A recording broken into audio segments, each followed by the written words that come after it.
tempo para o diagnóstico, encurtando o tempo para o diagnóstico e também para que a gente possa estabelecer o diagnóstico correto com o menor custo possível. Travou aqui a apresentação, só um minuto. Bom, então fazendo um apanhado geral aqui sobre as neutropenias e tentando colocá-las dentro de em divisões aqui que sejam mais racionais, a gente tem aqui as neutropenias congênitas e as neutropenias adquiridas. As adquiridas coincidem as causas com as neutropenias agudas. A gente não vai falar, evidentemente, sobre todas elas, mas principalmente as que a gente encontrou com mais frequência no nosso ambulatório. Então, iniciando aqui falando sobre uma forma de neutropenia congênita, que é a neutropenia étnica benigna, tão super diagnosticada em nosso meio, a gente observa. Não é possível que a gente fale sobre neutropenia étnica benigna sem falar sobre os antígenos do sistema Duff. Esse grupo europeu também propõe que a gente mude a definição, a nomenclatura, na verdade, de neutropenia étnica benigna para DAN, uma neutropenia associada ao gene DART, ACKR1, para que a gente entenda que muito mais importante do que a origem étnica do paciente é a parte genética, enfim. Então, o ACKR1 apresenta dois alelos, dois polimorfismos, na verdade, que é o FAI-A e o FAI-B. Em alguns indivíduos, no FAI-B, há uma mutação na região promotora H que leva ao silenciamento do fenótipo FAI-B correspondente nos eritrócitos. Então, esses indivíduos que já são FAI-A verdadeiramente negativos e seriam FAI-B, FAI-B, então, em homozigose, com essa mutação na região promotora gata, levam ao fenótipo nulo. Então, eles são fenotipicamente FAI-A negativo, FAI-B negativo. E isso, diversos trabalhos mostraram que há uma associação muito clara deste fenótipo, na verdade, desse polimorfismo em homozigose, com uma contagem mais baixa de neutrófilos. É interessante notar que 1/3 dos indivíduos com esse polimorfismo em homozigose, fenótipo FAI-A e FAI-B negativo, ainda assim apresentam contagem normal ou alta de neutrófilos, o que mostra para a gente que provavelmente há algum outro fator genético associado a isso que leva à contagem mais baixa de neutrófilos. Então, esses antígenos, FAI-A e FAI-B, eles são expressos nos eritrócitos, mas também nos capilares e células endoteliais granulares pós-capilares, principalmente no leito vascular esplênico. E é interessante notar que esses antígenos são utilizados pelo plasmódio como um receptor.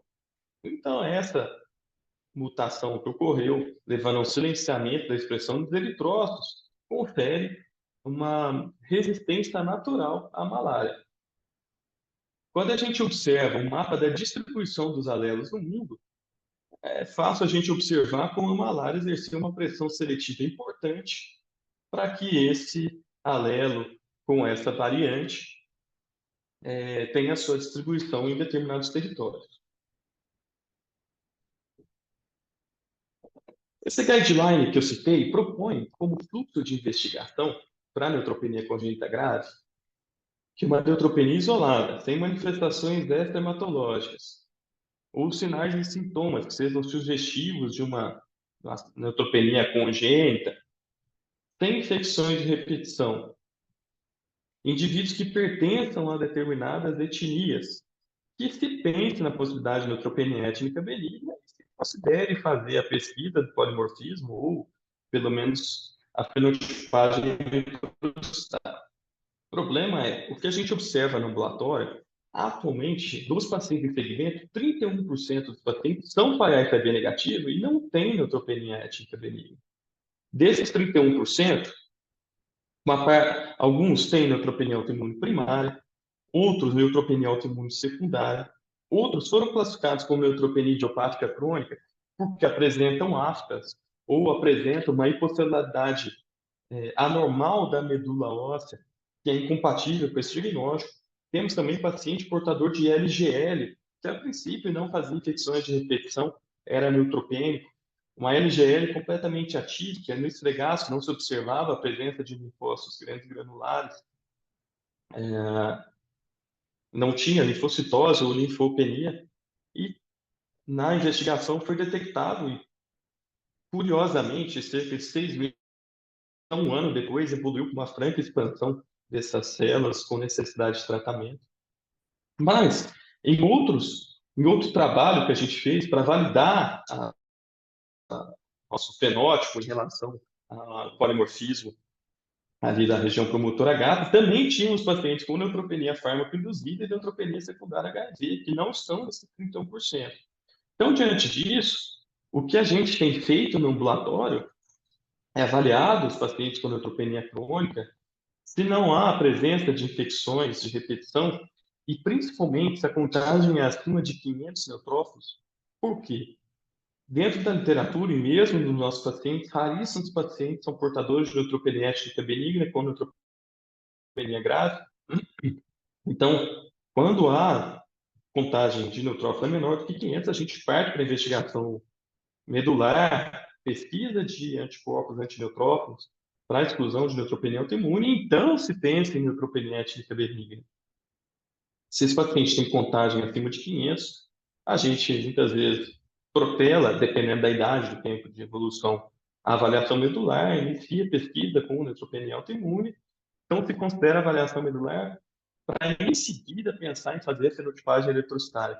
Então, o que a gente traz do ambulatório, e que não é o que a literatura mostra, é aqui no Brasil, a gente precisa ter muito cuidado com o resultado da fenotipagem eletrocitária. Uma parte desses pacientes tem outro diagnóstico e estão com HIV negativo. Então, é um exame importante na investigação, mas a gente precisa considerar isso ainda como um diagnóstico de exclusão. O HIV negativo é simplesmente um critério obrigatório, mas não é patognomônico.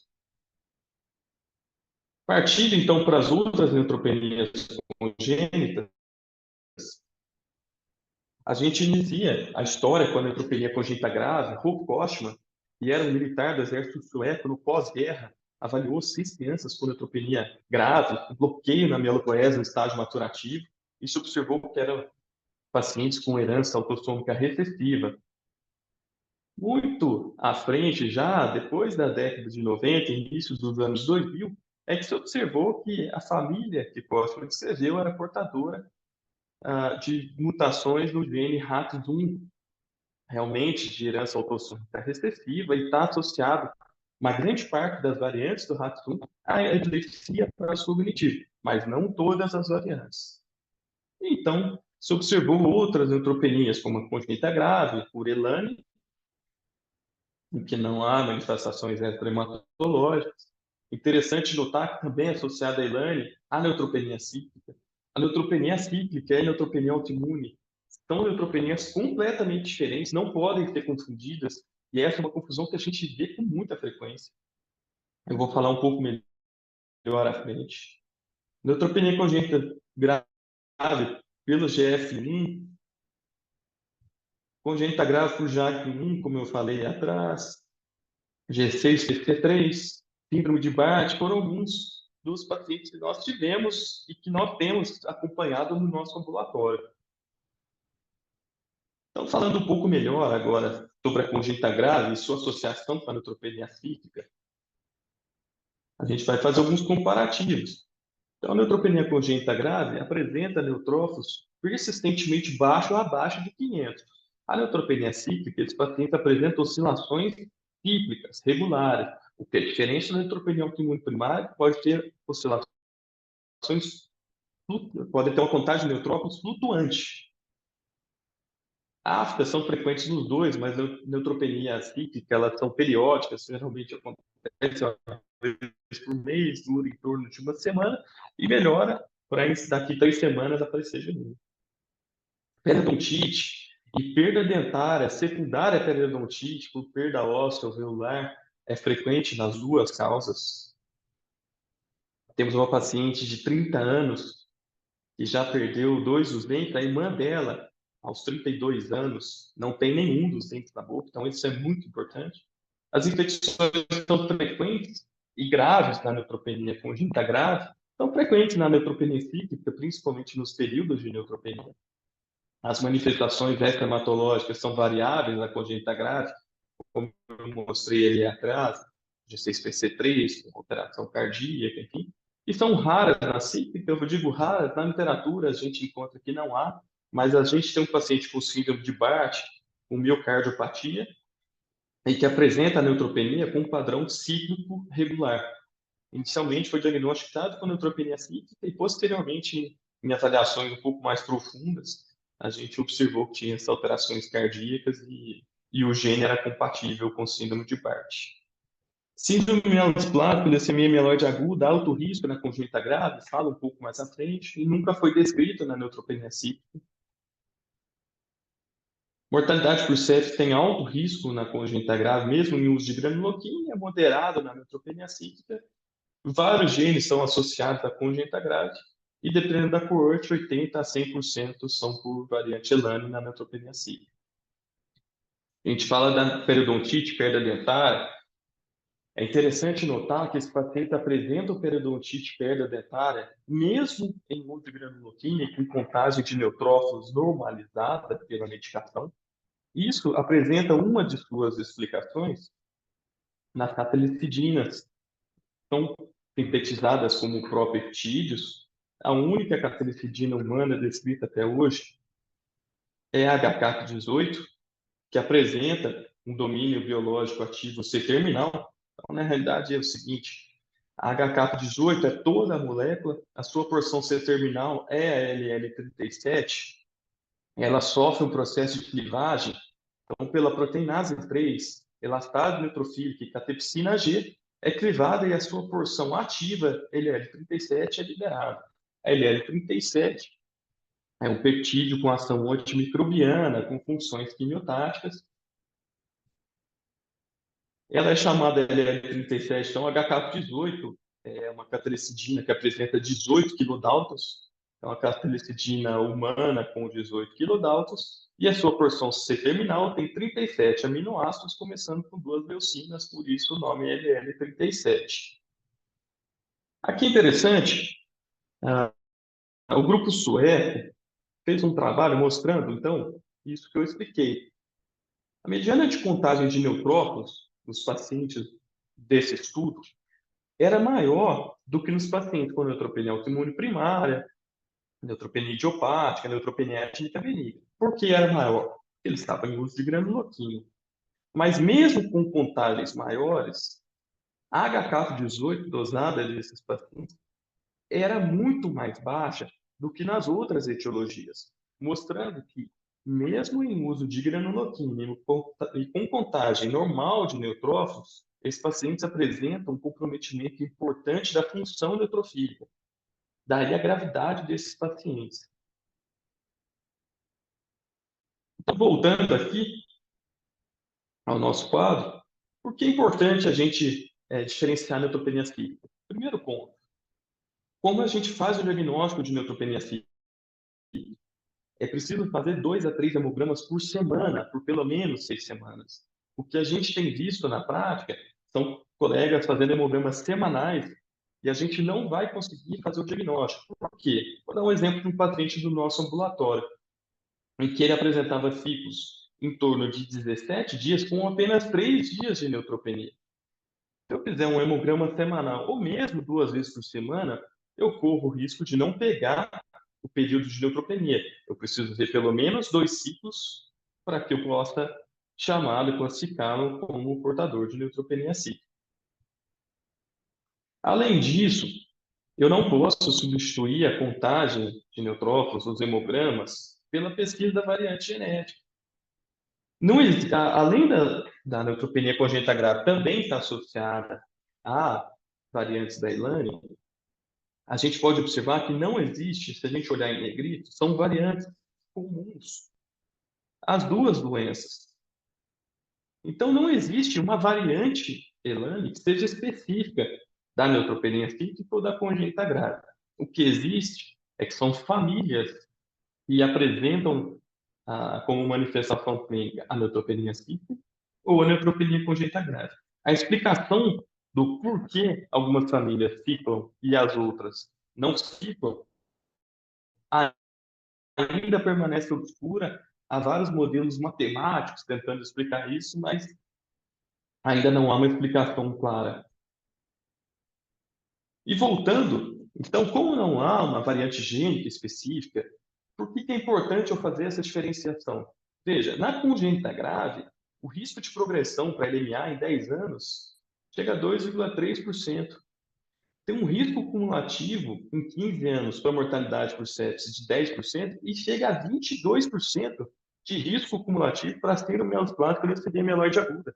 Daí a necessidade de, principalmente nesses pacientes, fazer mielograma anualmente, cariótipo, enfim, lançar mão dos recursos para investigação de síndrome mielosplásica, uma vez que há três indicações claras de transplante de medula nesses pacientes. Ou é a própria progressão para síndrome mielosplásica, mas também a mutação somática do gene CSF3R, que esteve presente em 80 a 90% dos pacientes que evoluíram para síndrome mielosplásica, e do RUNX1, que foi observado em 63% dos pacientes com síndrome mielosplásica. Outros genes, por exemplo, como TP53, não foi observado em nenhum dos trabalhos. Foi observado, sim, na síndrome de Shwachman-Diamond, mas não na neutropenia congênita grave. Então, as três indicações são síndrome mielosplásica, perdão, síndrome mielosplásica, mutação somática CSF3R ou mutação somática do RUNX1. Então, passando à frente, seguindo aqui para as neutropenias agudas, a gente tem as neutropenias autoimunes. A neutropenia autoimune, sobretudo a neutropenia autoimune primária, é muito importante na faixa etária pediátrica. 54% das meninas, em comparação com 43% dos meninos. Abaixo dos 10 anos de idade, a incidência é de 1 para cada 100 mil crianças por ano. O diagnóstico geralmente se dá entre 5 a 15 meses de vida, com uma média aí ao diagnóstico de 7 a 9 meses. E aqui é um fato interessante de se notar, isso tanto na neutropenia autoimune primária quanto na secundária, é que existe uma dissociação clínico-laboratorial. O que eu quero dizer com isso? A maneira da PTI, esses pacientes, diferente da síndrome de falência medular, apresentam contagem muito baixa de neutrófilos com pouquíssimas infecções. A gente pode fazer um paralelo, né, da PTI e das plaquetopenias por falência medular, né? E as manifestações hemorrágicas são muito distintas. Aqui, da mesma forma, as manifestações infecciosas são muito pouco frequentes ou, quando ocorrem, são muito leves em comparação com as outras causas. Então, são pacientes que permanecem e vivem mesmo com neutrófilos em torno de 100, 200, 300, sem necessidade de nenhum tipo de profilaxia e que apresentam baixíssima frequência de infecções, e quando elas acontecem, são infecções muito leves. Além disso, quando acontecem, né, essas infecções, muitas vezes há um recrutamento dos neutrófilos e há um aumento da contagem de neutrófilos. Isso é interessante se notar, sobretudo nas crianças com autoimune primária. Nas crianças com autoimune primária, a remissão espontânea acontece em 90% dos casos, dentro de 24 a 36 meses do diagnóstico ou até 3 a 5 anos de idade.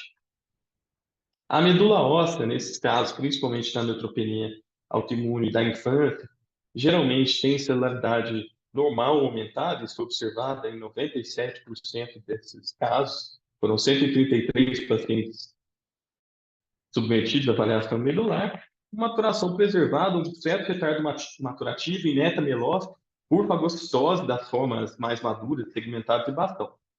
Raramente a medula óssea hiposselular, com a presença ou não de neutrófilos maduros. Foi observada aqui em 5 pacientes a fagocitose granulosa por macrófagos na medula óssea, mostrando já a atividade do anticorpo no ambiente medular.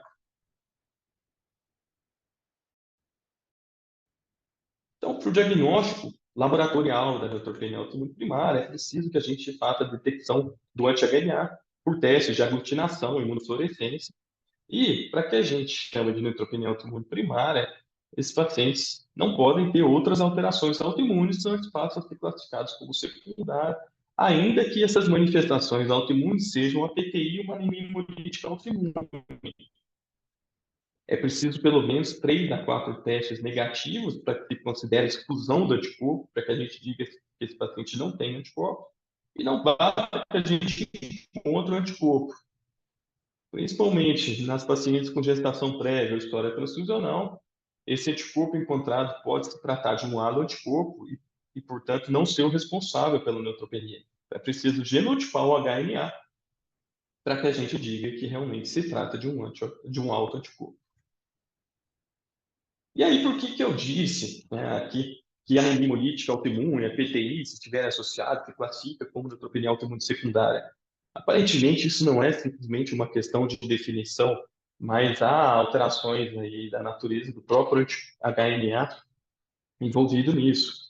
Então, esse trabalho comparou 28 pacientes, tendo 21 com neutropenia autoimune primária e 7 com neutropenia autoimune secundária. Se observou, assim, um período em que a neutropenia foi instalada, né? A idade foi distinta, a contagem de neutrófilos também, mas é interessante notar que nos pacientes com neutropenia autoimune primária, 2 anticorpos foram inconclusivos, um não apresentava especificidade contra o sistema, então contra o epítopo, então não era um anti-HNA1A, um anti-HNA1B, um anti-HNA1C. Ele reagia com todos os epítopos, então era um anti-HNA1ABC, que a gente pode chamar de pan-FTGMR3B. O FTGMR3B é todo o sistema HNA1. Então, um paciente apresentava anticorpo pan-reativo na primária, enquanto todos apresentavam anticorpos pan-reativos na secundária.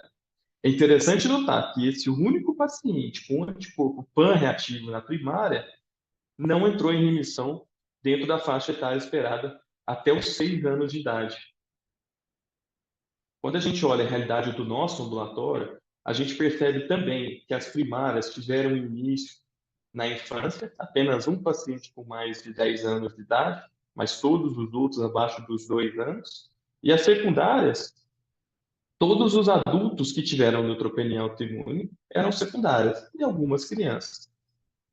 Também em relação à especificidade do anticorpo, a gente observa que todos os nossos pacientes com primária, exceto um deles, tinham anticorpo pan-reativo. Esse é o pan-FT-γ-R3B, anti-HNA1-ABC. Enquanto na secundária, a maior parte deles não tinha uma grande especificidade. Aqui ficou fora do... Configurou aqui na apresentação. Quem não tem remissão aqui após 55 meses é essa paciente com PAN FCγR3B, tá? E essa paciente que teve o diagnóstico mais tardio também não entrou em remissão 17 anos depois. Hoje ela tem 29 anos de idade. Mas é interessante notar que ela também tem um PAI e FAB negativo, que pode ter outras repercussões. Então, partindo agora para a neutropenia idiopática crônica, ela é uma neutropenia considerada também como um diagnóstico de exclusão. É interessante notar que alguns grupos, principalmente o grupo grego, tem observado desde a década de 90 que há uma fisiopatologia bem estabelecida em alguns casos de neutropenia idiopática crônica relacionadas ao microambiente inflamatório na medula óssea. Então, com aumento na medula óssea, mas também no sangue periférico, de TNF-alfa, interferon gama, interleucina beta e fase ligante, com a presença de linfócitos T oligoclonais ou monoclonais e linfócitos ativados, que eu vou falar um pouco mais à frente. Então, o que se propõe é que a neutropenia idiopática crônica seja um espectro da LGL, anemia plástica e síndrome plástica, principalmente a hipoplásica, em que, quando há um certo aumento dos linfócitos T ativados e das citocinas pró-inflamatórias com apoptose, há neutropenia idiopática crônica. Se o que polariza são os linfócitos T, Então, o espectro da doença parte para a LGL. Mas o que polariza são as toxinas pró-inflamatórias com apoptose, então a polarização vai para anemia plástica e síndrome mielodisplásica. Mostrando como se trata de uma doença inflamatória. Então, primeiramente, né, os monócitos, dentro das subpopulações, a gente tem os monócitos clássicos, intermediários e não clássicos. Os monócitos clássicos são a maioria do sangue periférico, estão relacionados à capacidade fagocítica, reparo tecidual. Os intermediários produzem citocinas após estímulos inflamatórios, e os não clássicos têm funções antimicrobianas e patrulhamento também, e também estão relacionados a condições inflamatórias. Então, eles são relatados principalmente em causas infecciosas, pacientes sépticos, por exemplo, e causas inflamatórias, como doenças cardiovasculares, doença renal crônica e doenças autoimunes, lúpus, por exemplo. E o que se observa aqui é que os pacientes com neutropenia idiopática crônica apresentam uma contagem de neutrófilos clássicos menor do que o grupo controle. Mas quando a gente observa os intermediários e não clássicos, há uma redução, há um aumento na neutropenia idiopática crônica quando comparado com o grupo controle, mostrando, então, uma dos trabalhos que mostra que essa é uma doença inflamatória. Outro trabalho realizado pelo mesmo grupo, que eu não coloquei aqui, foi que se comparou mulheres na mesma faixa etária, em torno de 50 a 60 anos, com neutropenia idiopática crônica, com contagens leves, com neutropenia leve, com neutropenia grave, e um grupo controle das pacientes, pessoas na mesma faixa etária, tem neutropenia. Então, quanto maior o grau de neutropenia, mais esses indivíduos apresentavam osteoporose mais grave do que quando comparado com o grupo controle. Interessante notar que o uso do alendronato nesses pacientes, por um possível efeito anti-inflamatório, melhorou também a contagem de neutrófilos. Então, a neutropenia idiopática crônica, ela acaba sendo alocada nas citopenias idiopáticas de significado indeterminado, nas citopenias clonais de significado indeterminado. E aí, esse mesmo grupo, liderado pela Ene Papadakis da Grécia, avaliou com um painel NGS para genes associados a neoplasias mieloides 185 pacientes portadores de neutropenia idiopática crônica. Desses 185, 21 apresentavam alguma mutação, alguma clonalidade, e 164 não apresentavam. Ao longo do tempo, que variou até 200 meses de seguimento, 4 pacientes dos 21 evoluíram com malignidade. Mas é interessante notar que um dos 164 também evoluiu com malignidade. Então, o grande recado disso, e aí trazendo também a questão da neutropenia étnica benigna, que eu disse atrás que deve ser um diagnóstico de exclusão, uma vez que a gente não faz, pelo menos de rotina, não sei que seja em contexto de pesquisa, um painel NGS, avaliação de clonalidade ou de expansão ou de ativação de linfócitos, né? A gente não faz imunofeno de rotina nos pacientes com étnica benigna, mutação do TCR, enfim, nem dose, interleucina, para que a gente possa fazer a distinção entre pacientes com neutropenia idiopática crônica nesses modelos fisiopatológicos e étnica benigna. É importante a gente lembrar, talvez seja arriscado a gente dar alta para esses pacientes, tem que a gente veja, pelo menos uma vez por ano, se há alteração, por exemplo, piora da citopenia ou outras citopenias associadas, porque esses pacientes, esse não é o primeiro trabalho, podem evoluir para a malignidade. Então, talvez a gente pegue pacientes que cheguem para a gente com síndrome mielosplásica, leucemia mieloide aguda, tem acompanhamento prévio, que possam ser pacientes anteriormente portadores de neutropenia idiopática crônica. Então, o Dr. Bordim falou, né, a respeito do que temos construído com o ambulatório e também em parceria com outras disciplinas da universidade, a hematologia pediátrica, a imunologia, né, a, o centro ali de diagnóstico molecular também da Escola Paulista, associado ao laboratório que a Elisa lidera, com o Franco, que é pós-graduando do Dr. João Bosco, enfim, criamos aí um grupo interdisciplinar com vários ramos do conhecimento na universidade, e com isso a gente tem conseguido desenvolver técnicas para diagnóstico cada vez mais apuradas. Então, aquela a capa 18 que eu mostrei ali atrás, nós conseguimos desenvolver por outra técnica, isso pode ser um excelente método de triagem, sobretudo na infância, menos invasivo, que pode direcionar o nosso raciocínio, enfim. É isso que eu tinha para mostrar hoje. Muito obrigado. Terminei dentro do tempo para que a gente possa discutir um pouco depois.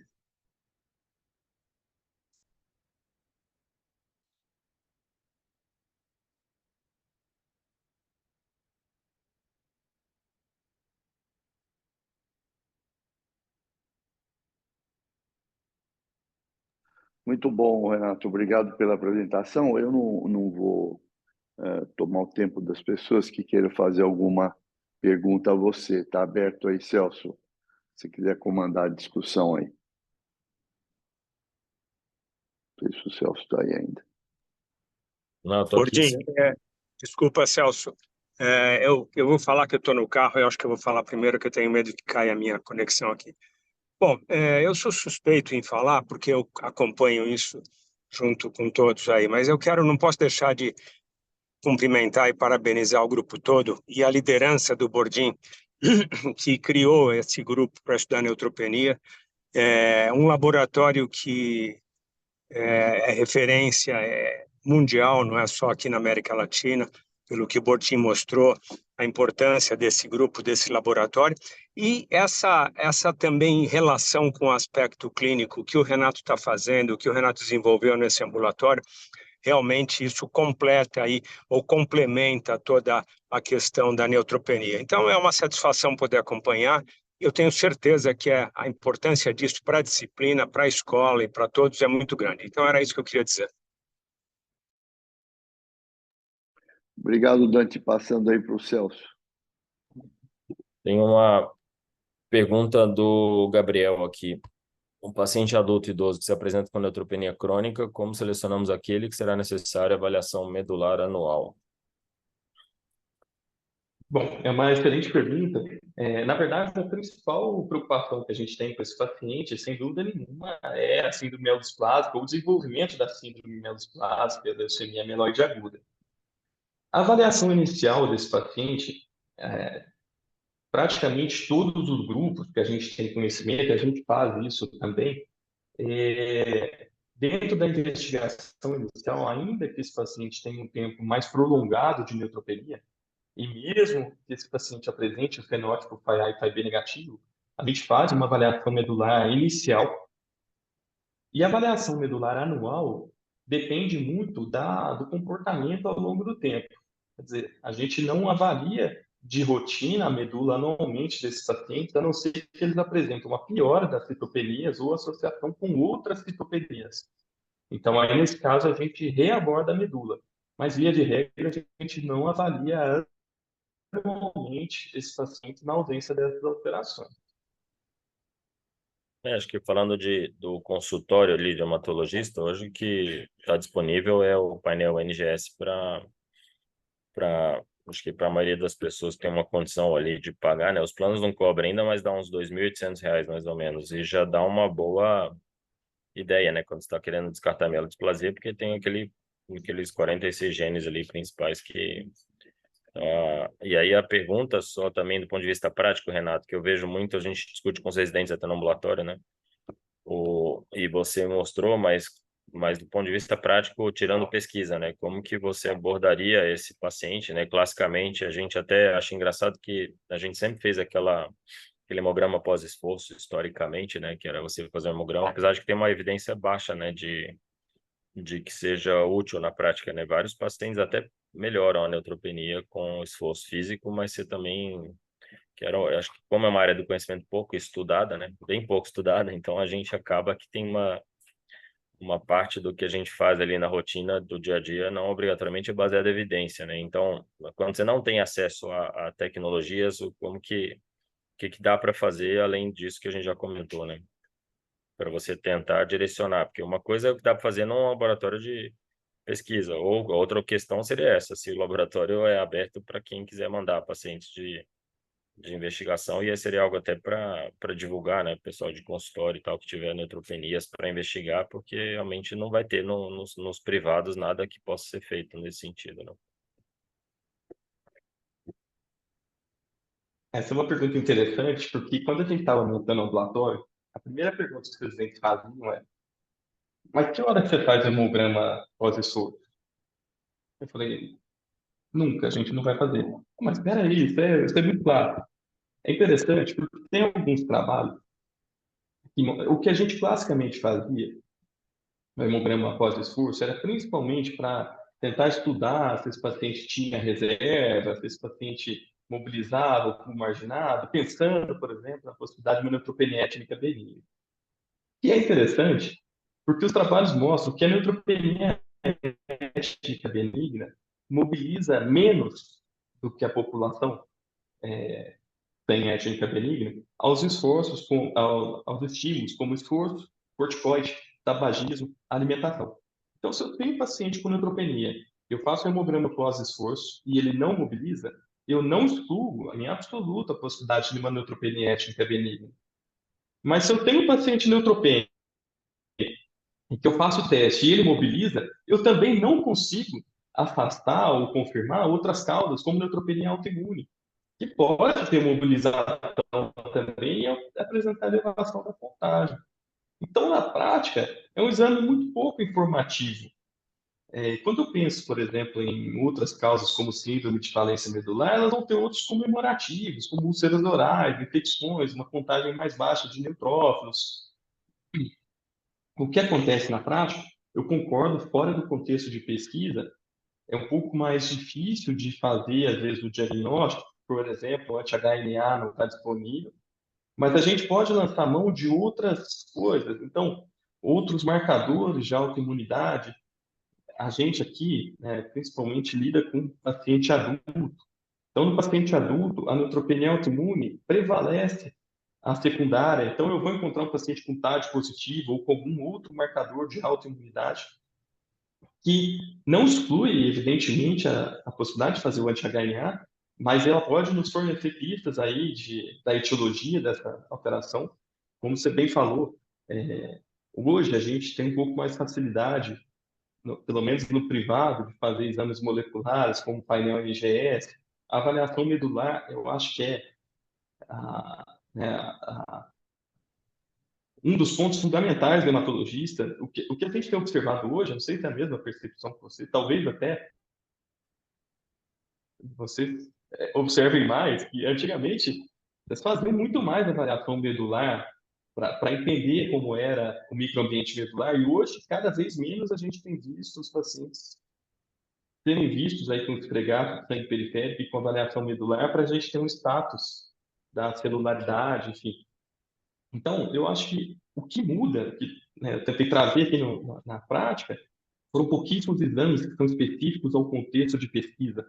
A maior parte disso é o raciocínio como a gente direcionar, seja com hemograma seriado, avaliar o comportamento clínico desse paciente ao longo do tempo. Se a neutropenia é muito grave, ele não infecta. É uma neutropenia mais leve, mas tem úlcera oral, tem manifestações extrahematológicas. Então, eu acho que tem outros comemorativos que a gente pode observar. Sobre a possibilidade aí de fazer os exames do anti-HNA, talvez acho que até o Dr. Gordinho pode falar um pouco melhor aí do que eu, que é de fato uma luta nossa, né? Eu acho que essa pergunta que o Celso fez é importante.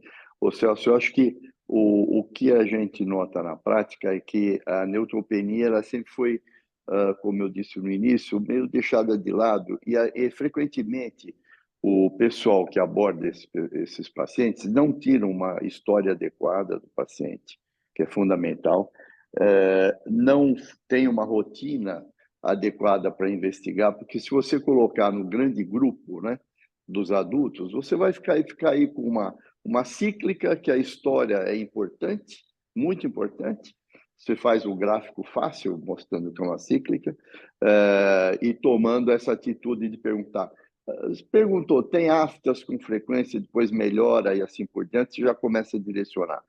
A autoimune, que você vai, evidentemente, perguntar e ver se tem alguma doença do colágeno por trás e fazer a investigação dos testes de autoimunidade. E a crônica idiopática, em que você vai tentando encaixar e não acontece nada, você não consegue encaixar, e você acaba tirando a autoimunidade, tirando drogas, tirando o que é cíclica, e você vai ficar tirando o que é étnica, que a maioria é diagnóstico mal feito, você vai ficar com uma crônica idiopática.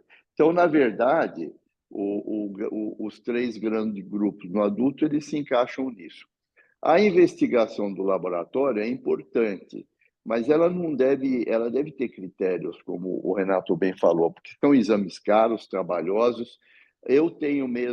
Renato, temos trazido pacientes da clínica privada aí para a escola para fazer esses testes, e muitos deles aceitam e fazer uma contribuição, uma doação para o laboratório para poder comprar reagentes e assim por diante. E fazer projetos de pesquisa, né?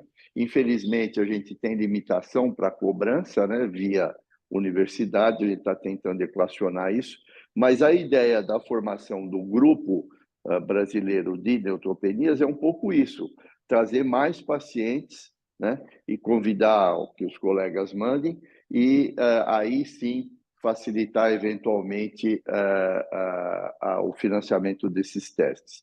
Nós ainda não podemos oferecer esses testes abertamente para todos que queiram, alguns casos selecionados sim, porque talvez tem casos que vão se resolver sem a necessidade desses testes de anti-HNA e de HLA, enfim, e até de genotipagem, enfim, tá certo?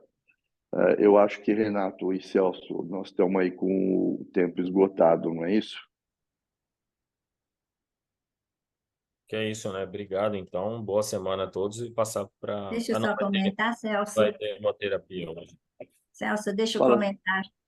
Claro. Parabéns ao Renato pela excelente aula, a neutropenia na sua abrangência toda. Eu acho que foi muito importante para todos nós e para os residentes.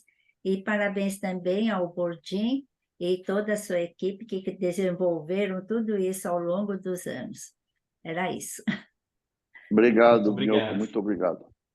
Tchau, Boa gente. semana a todos, hein? Parabéns Tchau, ao obrigado. Bordinho e ao Celso. Tchau, pessoal. Tchau, Bom Renato. trabalho. Parabéns. Tchau, tchau.